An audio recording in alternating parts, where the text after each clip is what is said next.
Assalamualaikum warahmatullahi wabarakatuh. Nama saya Afdela Zuniawati dari kelas 10 IPA 1, nomor absen 2. Pada kesempatan kali ini, saya akan menyampaikan apa saja yang telah saya pahami dari bab 2, Expressing Obligation, yang artinya mengungkapkan kewajiban atau keharusan.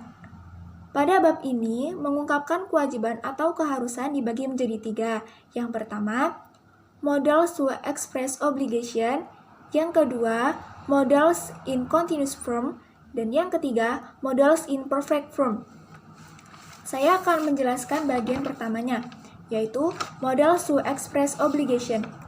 Model ini biasanya digunakan untuk mengungkapkan keharusan yang bersifat present atau sekarang.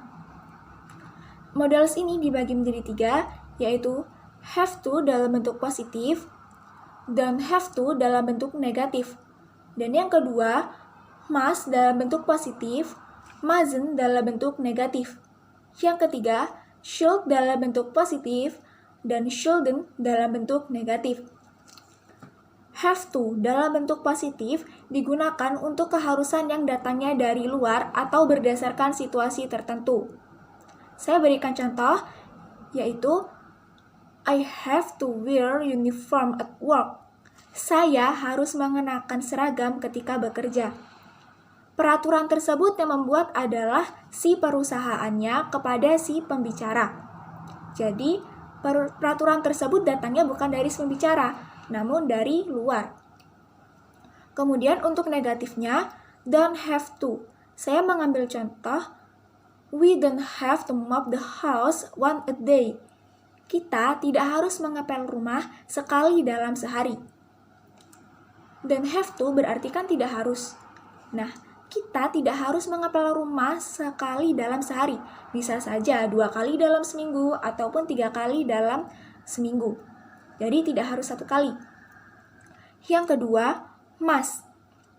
Must digunakan untuk keharusan yang datangnya dari si pembicara tersebut atau si pembicara tersebut yang membuatlah keharusan tersebut. Contohnya, we must study hard to graduate. Kita harus bekerja keras, belajar dengan keras untuk lulus. Peraturan tersebut yang membuat adalah si pembicara. Si pembicara mengharuskan kita untuk belajar supaya kita lulus. Untuk contoh mustn't itu berarti larangan atau ketidakbolehan. Contoh kalimatnya, we mustn't parking in here. Kita tidak boleh parkir di sini. Berarti berupa larangan. Kemudian yang ketiga, shall. Shall itu kewajiban tapi yang bersifat ringan. Contoh kalimatnya, you should ask permission when you left the house. Kamu sebaiknya mengucapkan permisi atau izin kepada orang tua ketika kamu keluar rumah.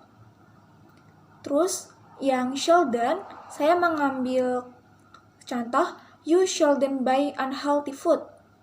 Kamu tidak boleh membeli makanan yang tidak sehat. Dapat disimpulkan bahwa rumus untuk models to express obligation yaitu subject ditambah modals. Modalsnya ada 3 tadi.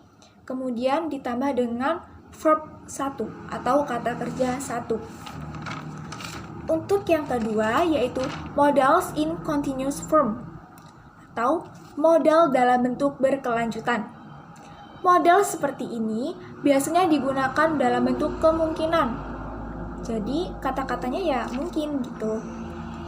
Yang pertama, modalsnya could be ditambah verb ing. Jadi dalam models in continuous form, kata kerjanya menggunakan kata kerja yang ditambahkan dengan ing. Untuk contoh could be plus verb ing, saya mencontohkan I could be living in Jakarta now, but I'm lazy to go. I will go to Jakarta tomorrow. Saya dapat tinggal di Jakarta sekarang, tetapi saya malas untuk pergi. Saya akan pergi ke Jakarta besok. Nah, dapat disimpulkan bahwa kalimat ini digunakan jika kita sempat melakukan sesuatu, namun kita tidak melakukannya. Untuk contoh yang kedua, yaitu menggunakan modals should be ditambah verb ing. Kata ini digunakan ketika kewajiban yang harus dilakukan sekarang, wajib harus dilakukan sekarang, tetapi tidak kita lakukan.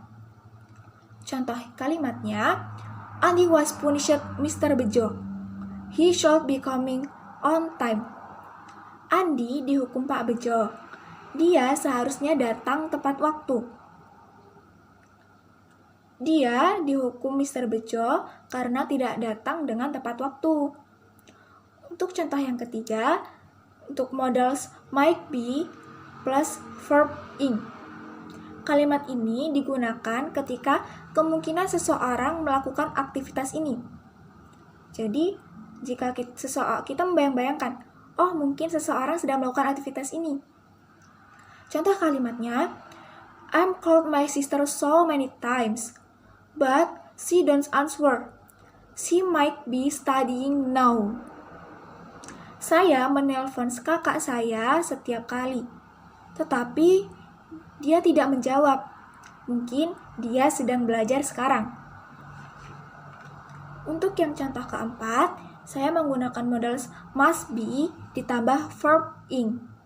Ingat ya, must be.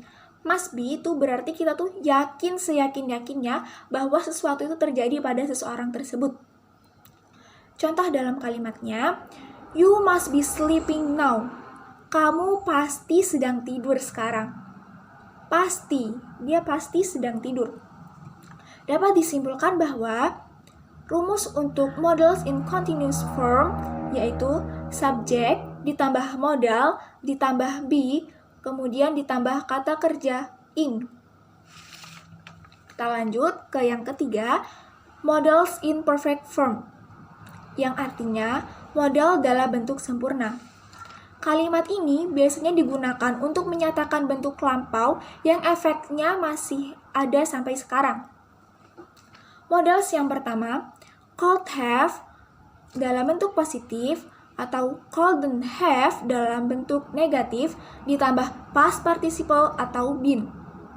Kalimat ini fungsinya menunjukkan kesempatan di masa lalu untuk melakukan sesuatu tapi tidak dilakukan. Ini juga dapat digunakan untuk menunjukkan saran tetapi tidak diambil oleh seseorang tersebut.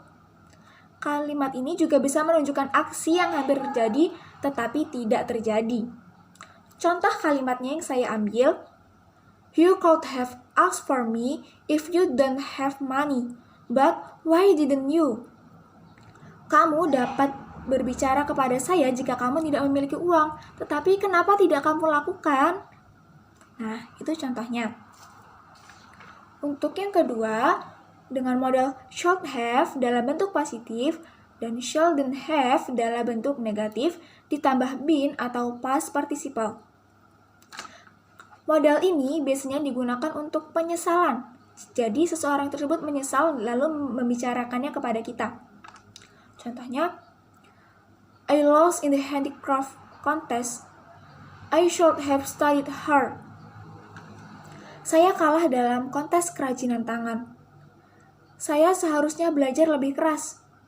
Dia menyesal karena dia kalah dalam kontes kerajinan tangan. Dia seharusnya belajar lebih keras. Itu dalam bentuk positif. Dalam bentuk negatif, saya mengambil contoh, I shouldn't have angry to Mira. Saya seharusnya tidak marah kepada Mira. Yang ketiga, modals might have atau might have ditambah been atau past participle. Kalimat ini menunjukkan kemungkinan yang lemah di masa lalu. Jadi kemungkinannya itu masih lemah di masa lalu. Contohnya, I have injury in my head. I might have been hurt. Saya memiliki luka di kepala saya. Saya mungkin pernah terjatuh. Jadi, kalimat ini belum tentu dia itu terjatuh akibat yang mengakibatkan luka di kepalanya. Mungkin bisa diakibatkan oleh yang lain, mungkin dari dia terjatuh pintu atau apapun. Yang keempat, must have atau must not have dalam bentuk negatif ditambah been atau past participle. Kalimat ini menunjukkan kesimpulan bahwa kita sangat yakin, seyakin-yakinnya bahwa sesuatu telah terjadi di masa lalu. Jadi ini tingkatannya lebih yakin dibandingkan yang lainnya. Contoh kalimatnya, my friend has not eaten yesterday. He must have hungry. Teman saya tidak makan kemarin. Dia pasti lapar. Ini kalimatnya sudah yakin bahwa si temannya itu sangat lapar karena kemarin tidak makan. Ini adalah contoh dalam bentuk positifnya. Dalam bentuk negatifnya, my friend is hungry. He must not have eaten. Must not dapat kita singkat juga menjadi mustn't. Jadi, saya ulangi. My friend is hungry. He mustn't have eaten. Teman saya lapar. Dia pasti tidak makan. Ini yakin banget. Pasti temannya itu tidak makan karena temannya merasa lapar. Jika temannya tidak lapar, berarti dia sudah makan.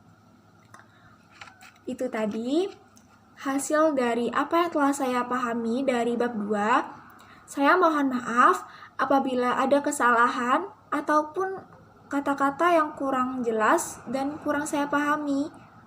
Saya akhiri, wabillahi taufiq wal hidayah.